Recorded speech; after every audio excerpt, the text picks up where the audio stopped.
if you're not effective communicating or you're not consistently communicating, more than likely your relationships suck because you're not good at conversations. What's the best strategy for a new agent to get their first client? You know, it's funny. We live in a world of voyeurs.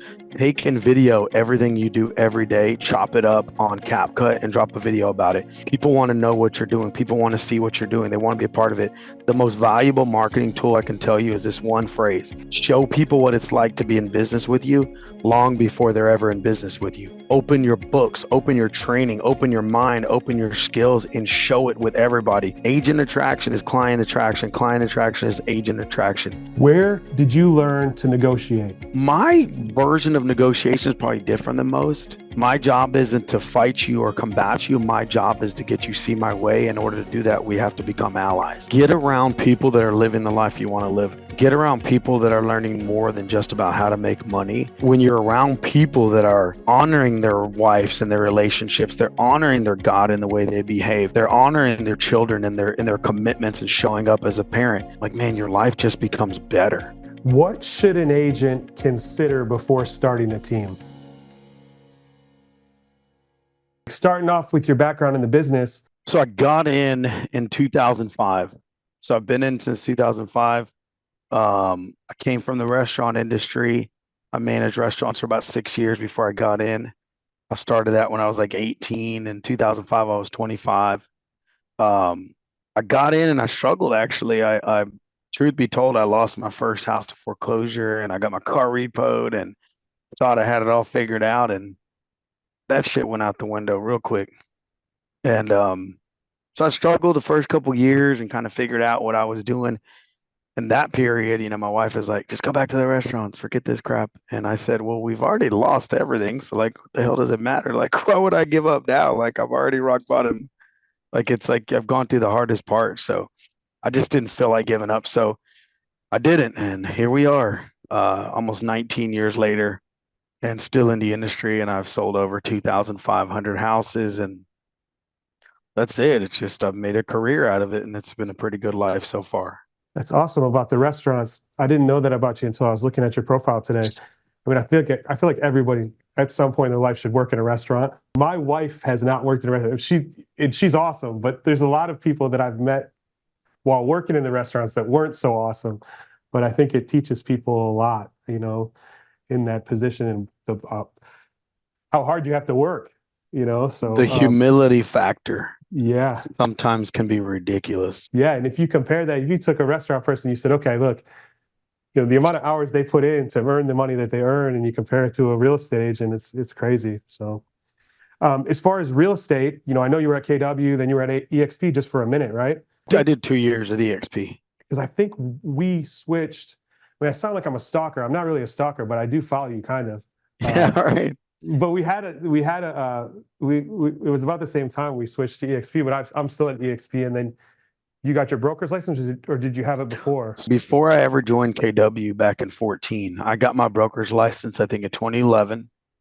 I opened my own brokerage and we were doing good. I think we were like 50 million a year in sales, but my model was really kind of screwed up. It wasn't the greatest model. I hadn't really learned about teams and stuff like that. That's when I joined KW in 2014. You know, it was all about the Red Book, the Millionaire Real Estate Agent. Yeah. And I did that for quite a while. I love KW, became a team leader, all that good stuff.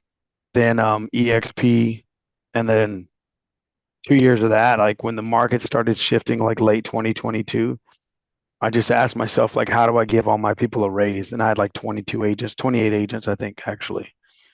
And it was basically, we can cut down on monthly fees. We can cut down on all these things. We can give our agents a raise.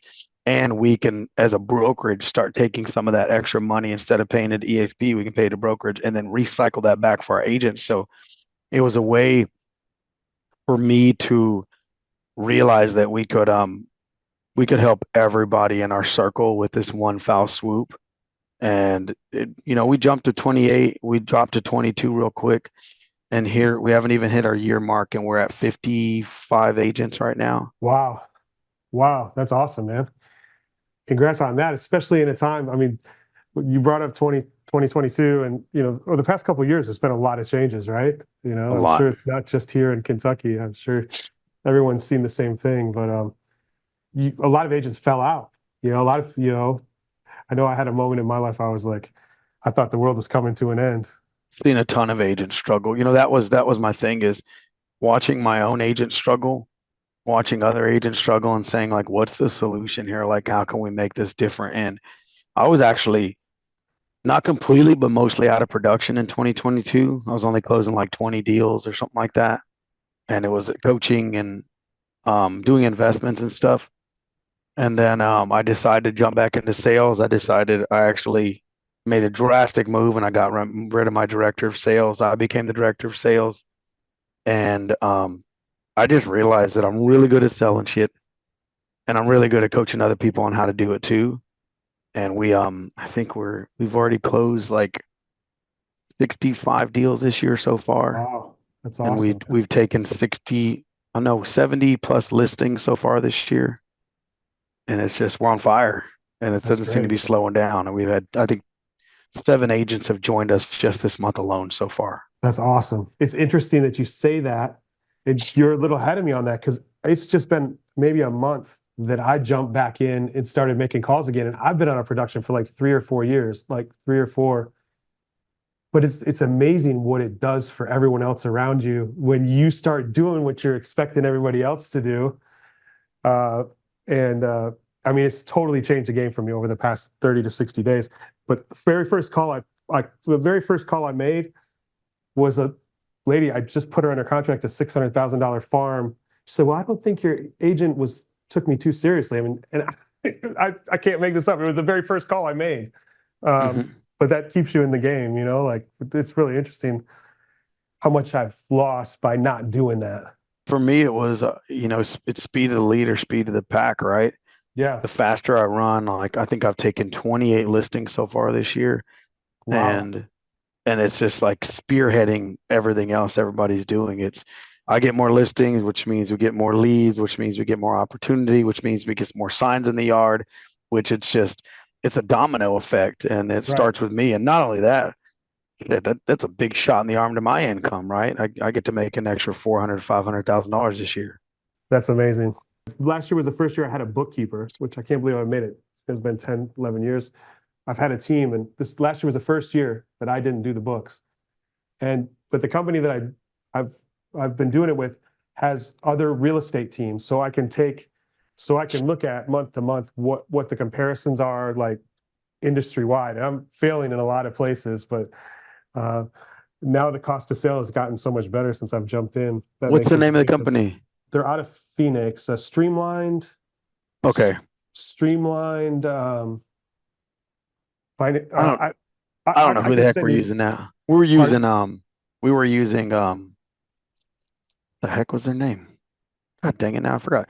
But yeah, they changed their name not too long ago, but I've been using the same bookkeeper for a good 4 or 5 years. Was something I wish I would have done before myself. I mean, I had a grasp on it. I knew exactly what I was spending, but it's like, when you have a bad month, you kind of turn your head the other way, and just, Yeah, all but, right. production does a lot, to fix things. So what are you doing? You said you've taken all those listings. What are you doing to get listings? It's a blend. It's social media, so I drop a video and a reel every single day.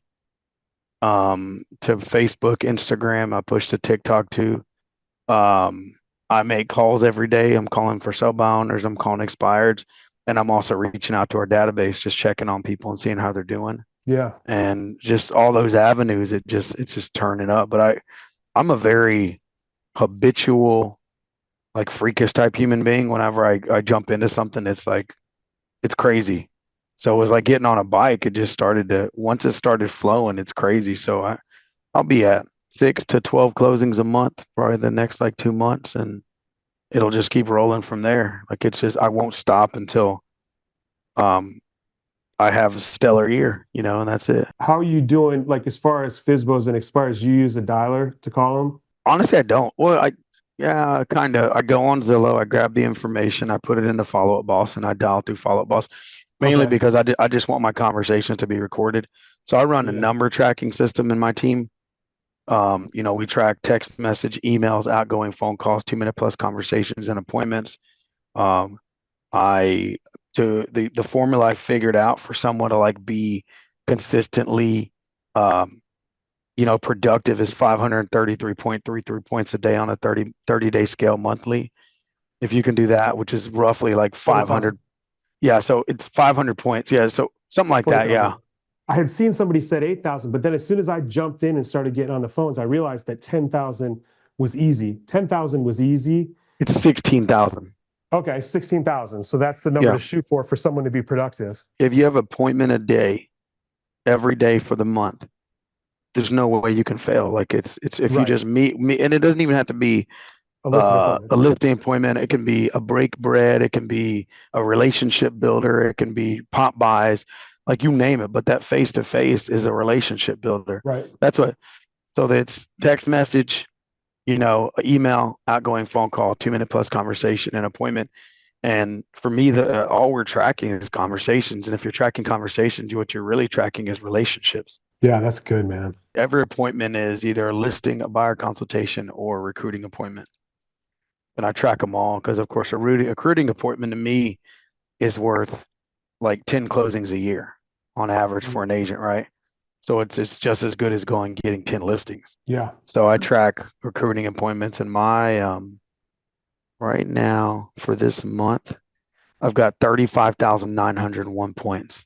25, I've got 13,295 emails, 1,173 text message, 106 outgoing phone calls, 67 2 minute plus conversations, and 25 appointments. That's awesome, man. I need to get up earlier. I mean, you're making me feel like I'm not doing anything. That's really cool, man. That's really cool. So what are you doing to when you say you're making recruiting appointments, so you're just reaching out to agents? So I run an Indeed ad, right? So I run Indeed ads that picks up some people. In 3 years, I created a database of roughly, let me see what the total numbers. It's a little over 3,000, I think. So agent prospects is I've got 3,999 prospects in the system that I have built over the past 3 years. And I systematically send emails inviting them to events, create videos, drop it for them, and educate them. And then I do the same thing on social media. And when those agents start to interact with me on social media, I direct message them and then say, "Hey, I saw you like the video. How's business? How's life? What's going on? What are you doing?" And just start the conversation. This year, I've dubbed it the eventful year. It's the year of events. I'm going to put on 2 to 5 events every single month. So I picked up a home builder that wants me to list other properties, and I said, "Here's what I'm going to do. I'm going to hold events at your units. You're going to teach people how to sell new construction. I'm going to teach them about social media, and we are going to blast your stuff. I take the listings. I make money off the listings, and then on top of that, I'm building a following of agents that are like just excited to sign up for these events." And then I develop a relationship, and then I coach them better than their current coach, and then they come and work for us. With the builder, you work with many builders, or is that I just started working with builders this year. Again, I used to work for a bunch of builders in 2015 and 16. yeah. I got rid of them and I said I just want to work basic resale and retail, so I did. And then beginning of this last year, going into it, I said, you know what, I've got a big enough team where we can absolutely help a builder in our area dominate. So I chose one builder, jumped in, and we've just been exploding their business. And then another builder said, "How are y'all doing this?" And so they picked us up too. And Yeah. so we're just picking up, a couple builders, nothing too crazy. It's probably going to be about 2,500 listings over the next 2 years. Well, I've always struggled with builders just because it always seems like if they're good, then, and I know that Texas is a lot different than Kentucky. There's very limited space, so there's not as many builders here. I mean, I know that's a big thing down there, but it always just seemed like they didn't value. It was not like they already had what they needed, from what I experienced with them. The thing, like, you can find builders, like some builders have it together. Yeah. They have great marketing, they have great advertising, they have great salespeople, and they're moving product. But you will notice other builders, I mean, they're going to struggle. When the Yeah. hot markets, everybody's happy, but they're going to struggle. And my commitment to my builder is like, I'm not just the person that's marketing and advertising your properties. I've got my entire sales force behind what you're doing, and I'm going to coach and train your sales force too. Because right now, my sales force is out selling your Salesforce. Like we are killing the builders. Like, how are you moving so many houses? I'm like, because we hustle. I get in the phone every damn day. Is that how you're training them? Is just by you doing it? Do you have training events with your team? What does that look like? My daily schedule, 8 to 8:30, we do script practice and role play every day. 8:30 to 9, we do our morning huddle. Mondays motivational. Tuesdays and Thursdays, we go over leaderboard numbers and talk about your activities. Wednesdays, I'll usually bring somebody on to talk about their successes, like somebody on the team or somebody outside the team. Fridays, we do what's called the win and the learn. We're going to look at our week and ask yourself, what did you win at this week and what did you learn about this week? And we share with each other. It's like a collective genius. If somebody shares something they struggled with and they work through, then everybody else learns from it. And then if you share your win, we all get to celebrate together and have a little bit of fun. But every meeting starts with gratitude. I have to have at least 3 to 5 people talk about what they're grateful for today. Nice, man. Sounds good. Tell me about the script practice. That's something that it was how I built my team. And I mean, for 8 or 9 years, it was every single day that we did it. But then as the team got bigger, that's where we ran into a challenge because we were always just all, in a circle. We do them all together. But then as the team grew, we got over 10 people. It just seemed like it got too diluted. Do you guys do it in a group or do you break off in So we smaller groups? we do it on Zoom. You can be on Zoom or in the office. Sometimes we will break up into smaller groups. A lot of times we'll have somebody just run through the script on site.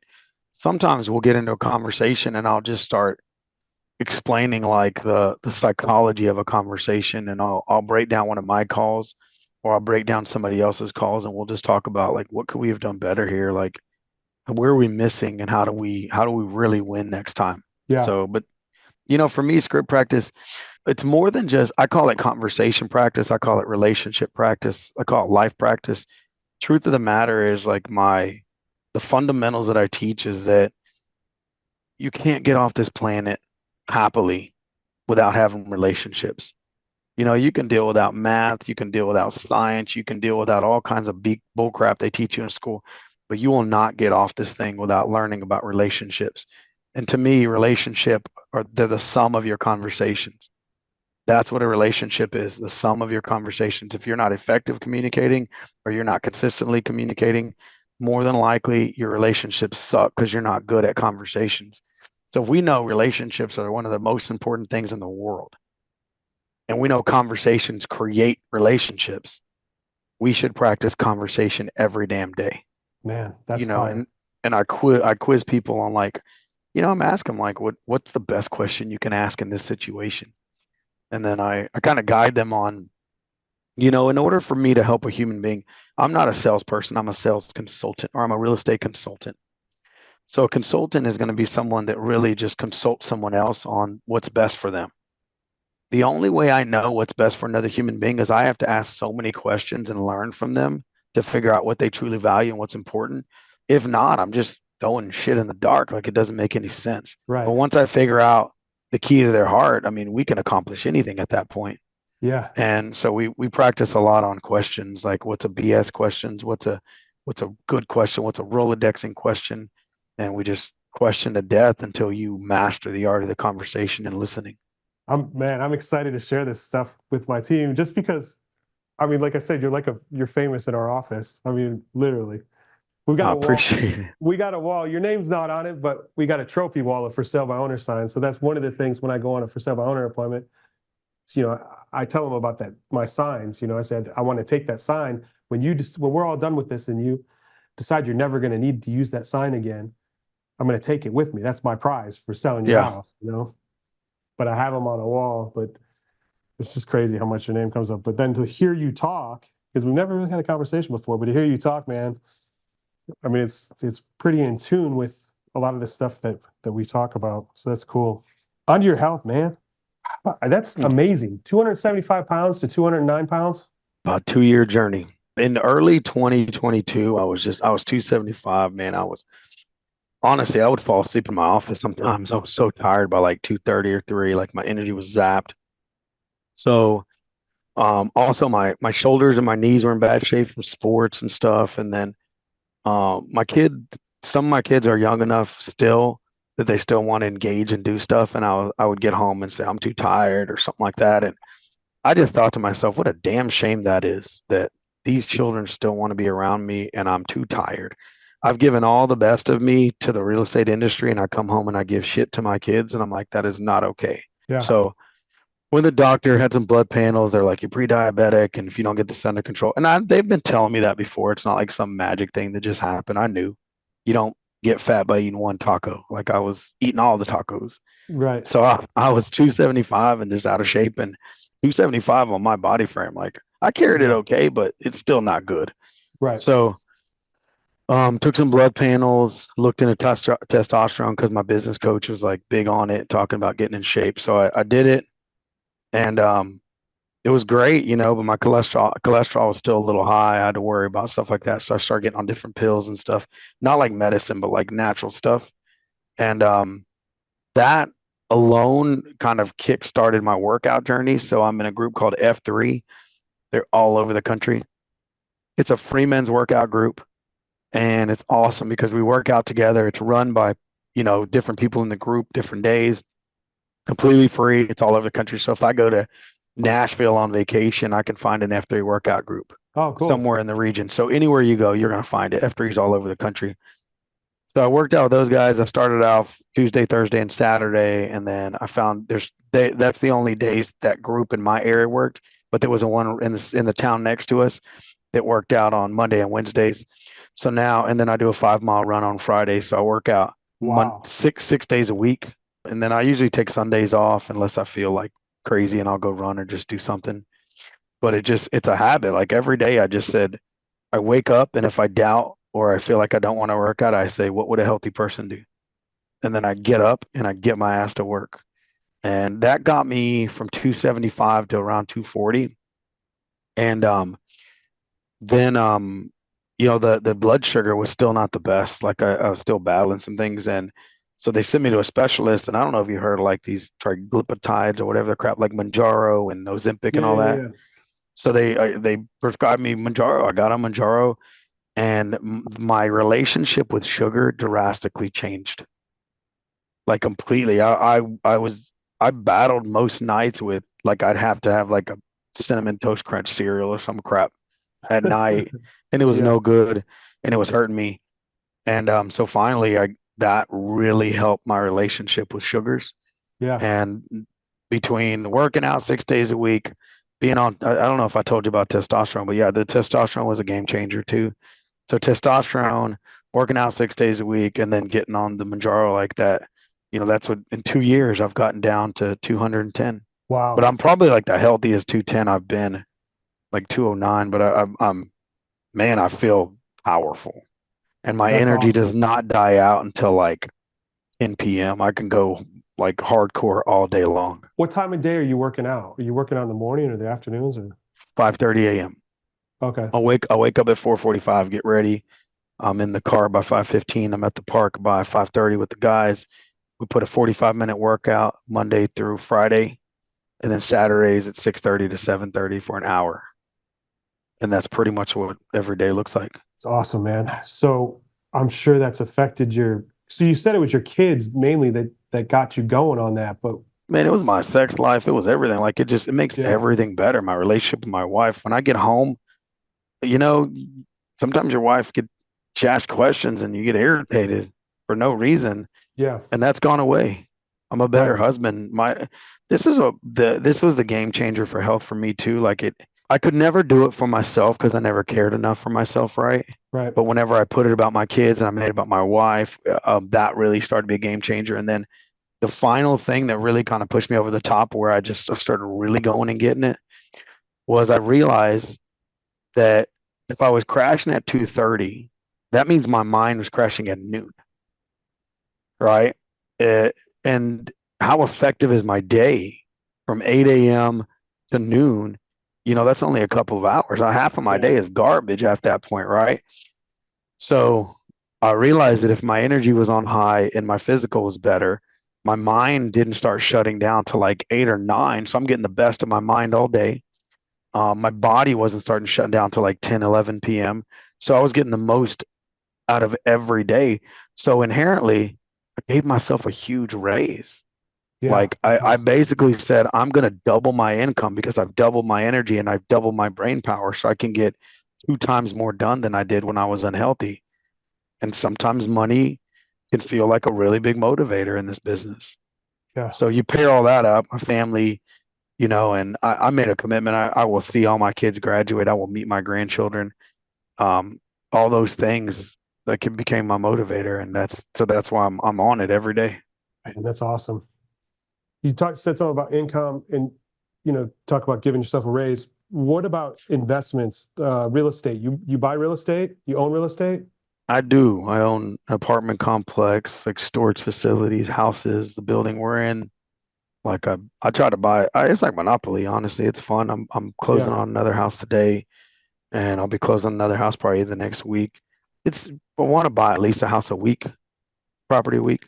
Are you sourcing them through your real estate team, or do you have a separate? I mean, I know that you come across some lead generating, like if you're Yeah, lead generating at that level, but do you have a separate entity that creates those opportunities also, or it's all the same. It's all in the yeah, same realm, right? I coach every one of my agents. Like this is what I tell them. The first thing I'm gonna do is I'm gonna coach you how to be a real estate consultant, best you can be, salesperson, right?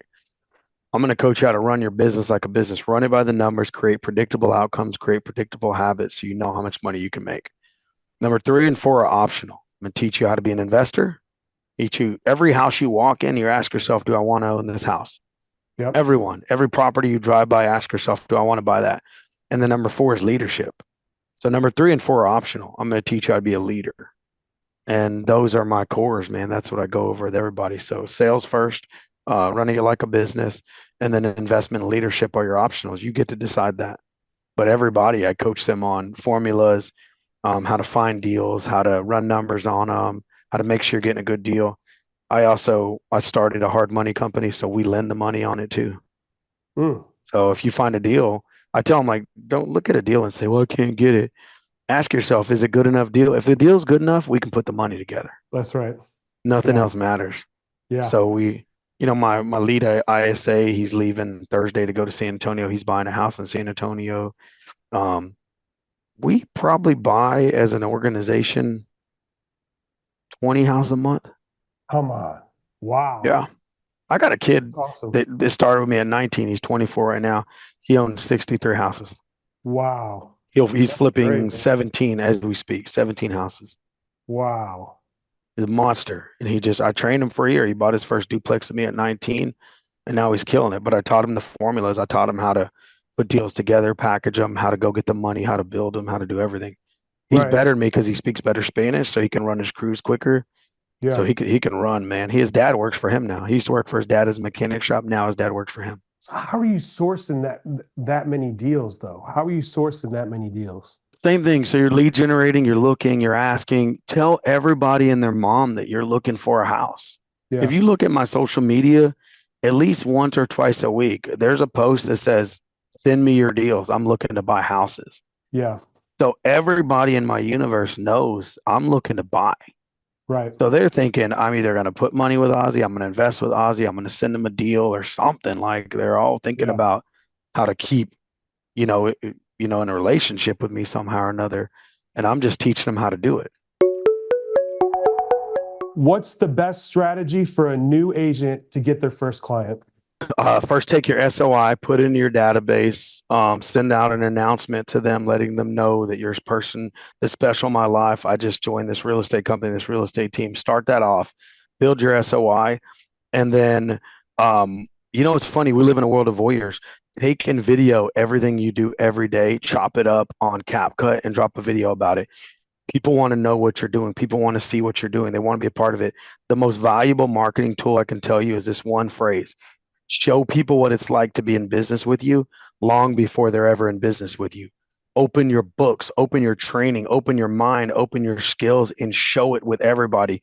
Agent attraction is client attraction is agent attraction. Even if it's about the details of real estate, share that shit anyways. Open your book as quickly as possible and do it a Awesome. lot. What do you focus on to learn and grow? First, spirituality, man. I want to make sure my heart's right, my mind's right with my God. I focus on my relationship with my wife. She's the most important person in my world. If our stuff isn't right, nothing's right. And then of course my children, and then it's work. If my heart and my mind aren't whole, I'll never be 100% at work. When I am complete at home, I have the courage to take on anything at work. People think that making money is going to solve their home life. No, no, no. Fix your home life and your money will chase you. What are the best ways for agents to continue learning and growing? Get around people that are living the life you want to live. Get around people that are learning more than just about how to make money, but like emulate. Like I've had people come to work with me and they're cheating on their wife, and I try to stay out of judgment, but I'm like, if you're not working on fixing that, we don't have a relationship. I can't deal with you like that. You need to make amends and handle your business. And when you're around people that are honoring their wives and their relationships, they're honoring their God in the way they behave, they're honoring their children and their commitments and showing up as a parent. Like, man, your life just becomes better. What can an agent do to improve their online marketing and social media presence? First thing first, study what's going on. So if you know social media, you look at it, you open up Facebook, what's the first thing you see on Facebook? Because that's what Facebook's trying to sell you on. You look at it right there, stories, boom, reels, short form. Facebook is teaching you the formula right there.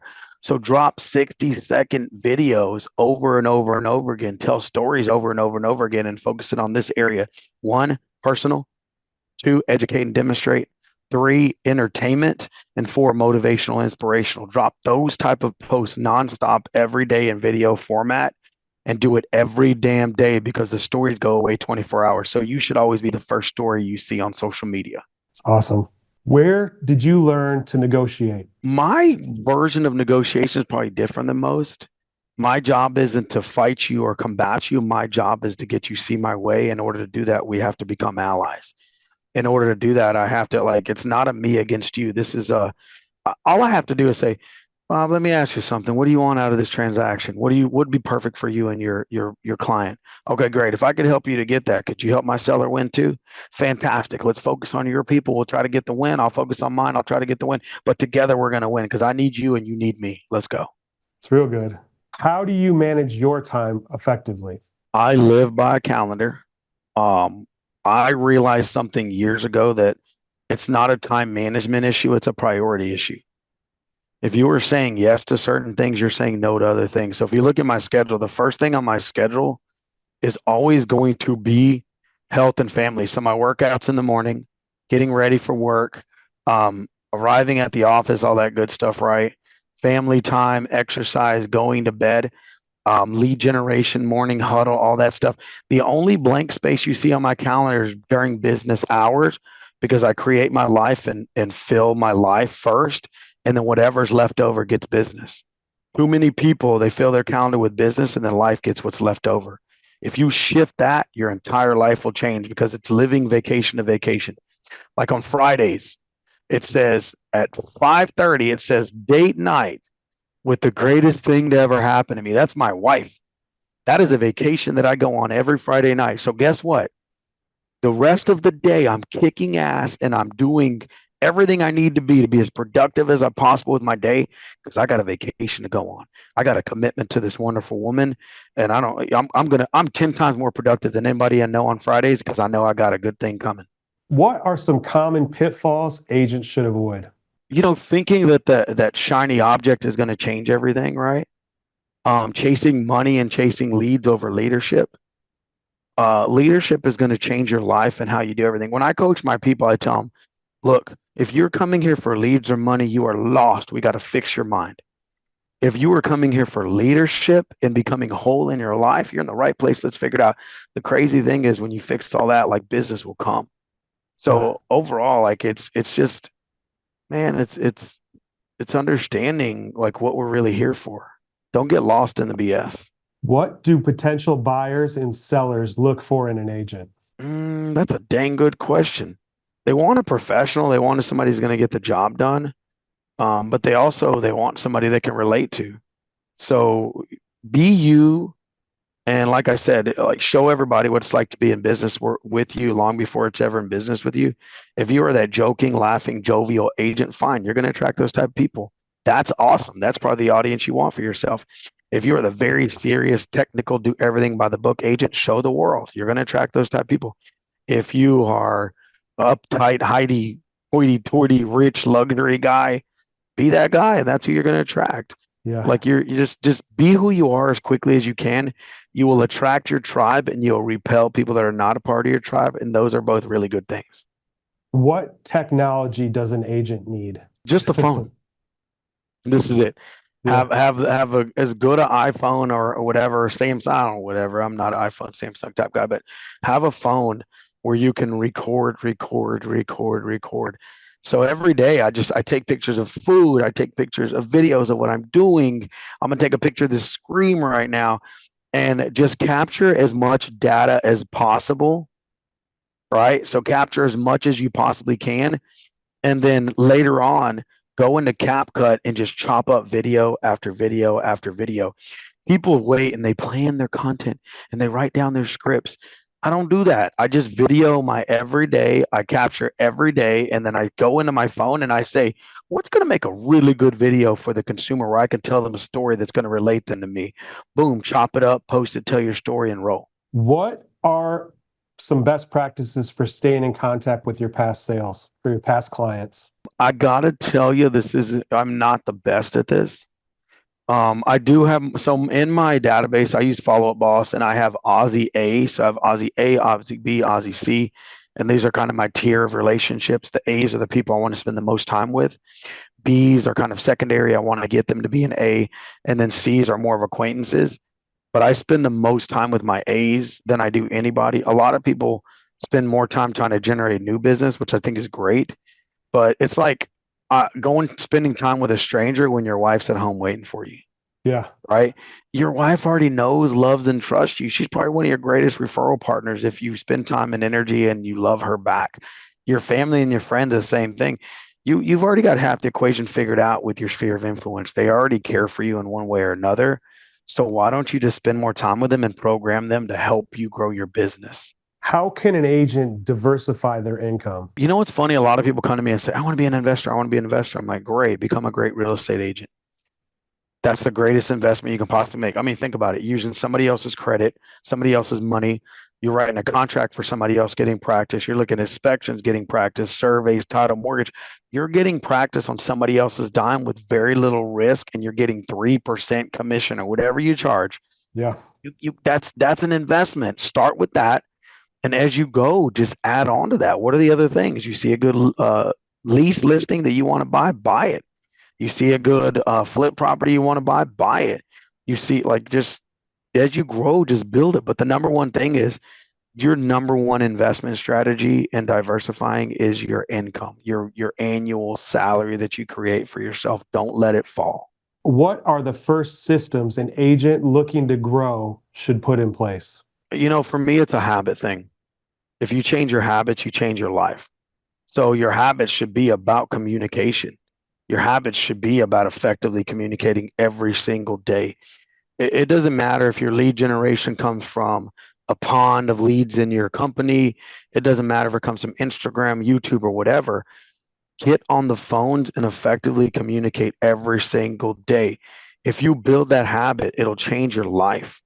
Mm, Like that's the problem is people don't build that habit and they're like, I've got all these Instagram leads and they don't pay attention to converting and conversations, and they all go to crap where they get under contract and they forget about everything and they just focus on this one contract. And 2 months later, they're like, what happened?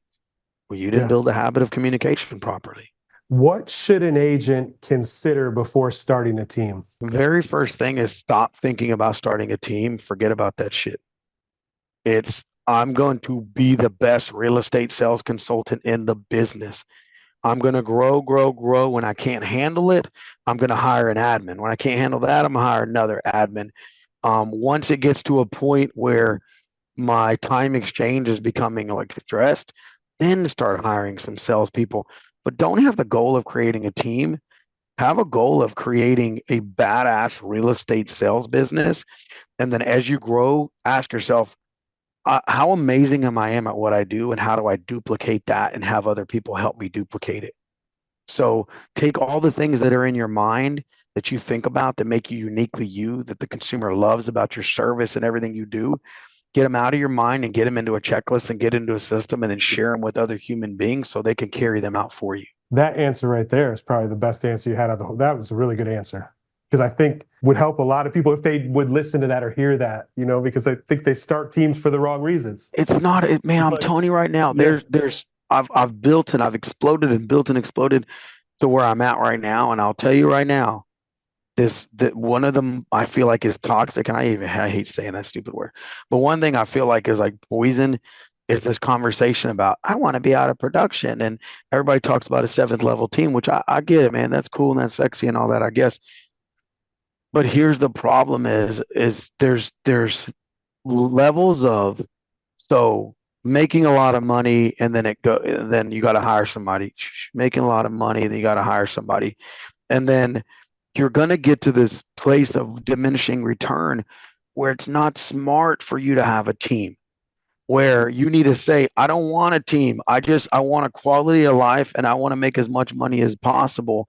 I want to be with my family and I want to do it with a chunk of money and let that ride. And if you yeah, outgrow that, then bring somebody on. yes, Stop yeah, this crap about I want to build a team. Man, I got people come to me and they're barely selling 18 million a year and they want to build a team. I'm like, what are you doing? yeah, You're in the perfect place to make really good money. Hire you an assistant. Get to 40 or 50 million before you start talking about hiring all these damn people. And then yeah, come talk to me. Here's the reason why I do what I do. If I was a solo agent and I just had two admin, well, I'll make $1 million a year clean. This shit right, ain't hard. It ain't hard for me. But I got to this point where, I make $1 million a year and it's fantastic, but it's lonely. And yeah, I love teaching other people what I know. I want other people. I got people. Whitney makes over 200 a year. Mike makes over $600,000 a year. I've got, Lori makes over 200. Like all these people around me are making more money than they've ever made. And they're super loyal to me. People try to recruit them from me every day, but they tell people, being in business with Ozzie changed my life. I'm not going anywhere. yeah, And that's what I love about what I do is I've helped people to change their entire life, the trajectory of where they're going in life. That's what makes me excited. That's what gets me up every day and do my script practice and role play every day, lead my team, because I could just hammer the phones and create 1,000 leads a year and closable leads a year and just stay doing that. But that's boring for me. I want fulfillment and purpose, and fulfillment is yeah. purpose is helping people live a better life. I think that's a great way to close this conversation out. I mean, Thank you, man. I need to learn about some of the stuff you're talking about, like with lead generation, social media, Facebook and stuff, I guess running ads or whatever you're doing. I need to learn as I'm an much as I open can. book. I'll tell you one thing. I'd say my claim to fame right now is Google reviews. I have 911. Holy shit, I got 319. You're killing. So when I start a new agent out and onboard them, like I have a template, I'll send it to you, but it's more about making it easy for people. But then it doesn't have to be attached to a transaction. It could be about how you feel about me as a person, Yeah, yeah. how, You don't have to close a deal with me to review me. right. So Yeah. when I onboard people, that's one of the first things that I do is I help them write a bio that's productive, something that's going to help them be people, because people are going to Google them and they're going to look up their bio. And there's so many junk bios out there that people have, that don't really say that they're a great person to work with. So the first thing I do is help them with their bio. The second thing is I do this exercise with them um, to find out who really will help them out in their sphere list. So instead of it being, it's like, hey, can you help me out for a minute? I'm in a contest. I got a new job. This is their announcement that they're working with a real estate team is that I'm in a contest with the people that I'm working with to get reviews. And it doesn't have to be about a transaction. It can be about me as a person, you Yeah. know? And then they really see who's going to do something for them. And it really, I mean, for them, it's such a good exercise to see that there's 25 people that think that they're awesome, and that are willing to Yeah. do that for them. So that's how I start with their sphere list. So they do that, and then they, yeah, they have to get the address too. So that they have to get a review with their name, and then they have to get their mailing address so that they can send them a thank you card. Um, but there's not been one person that I've onboarded that hasn't gotten the 25. But That's they that. get their own 25 reviews, right? Or what? They get their team for the team. Oh, wow. Yeah. And the thing is that the people, it's funny because it's been three different times that someone's called into our office and asked for a new agent to work with based on the reviews. So that helps too. But that's helped the team, big time. I see the future changing a little bit with starting with the telemarketing, right? Like we've had all these filters and our call rates have gone down so much, calling for sale by owners and calling expireds and circle prospecting, because we were totally prospecting based. We would be 60-40 to listings to, we list a lot of properties. I mean, like 200 a year probably. But that piece has changed so much from prospecting with all the filters. We're still doing it because it still works, but it just doesn't work like it used to. We just don't get through to as many people. So turning it more marketing based, is what I've been really focused on for the past couple of years, which has been a major change in the way I think and the way that I do things. So you said create a bio. What do you mean by that? Because if they're not setting up their own Google page to It's get their not own on their Google reviews. page. I'm saying for our website, for our company website. For Ah, our company okay. website, for their Zillow page, for their homes.com page, for their realtor.com page, like all the different profiles out there. Like I go through an exercise that I picked up from the KW Connect, I think the same thing. I downloaded probably more. If they had a record of who downloaded the most things out of that platform that they had, I mean, I was down, I'm a sponge, man. Like I'm trying to get Yeah. information from wherever I can get it. But one of the things that I picked up on was something from Keller Williams that was like, find your unique value, find your unique value, something like that. And it just starts off with like, there's a page with 50 words on it, and they go through and circle all the words, and then they pick out the top 5 and write out why this will benefit a client. It's like values, then it's like skills, and then it's values, skills, and something else. But they go through and do this exercise based on what a client, how it's going to benefit someone else, not them. They're not talking about themselves. They're talking about the skills and the character traits that they have. So now, I mean, before, we would take that and they would use it all and put it into a paragraph. Now we just throw it into ChatGPT and it puts out the best bio that you've ever heard, Yeah. based on their skills and their character traits. Hmm. So I just feel like that's an important part of people when they get started in real estate, is knowing who they are and what they're going to do and why that benefits people. Yeah. So it's just part of my onboarding process. That is. Gotcha. Yeah, man. Well, I appreciate the call, man. We'll have to do this again sometime. Man, You'll I get appreciate it. Yeah, man. Yeah, we're gonna have to connect again soon. I really appreciate the information that you gave today, and I know that it's going to be valuable to a lot of people. So thank you. Thank you, brother. I appreciate it. You need anything, holler at me. I will. Thanks. Talk to you later.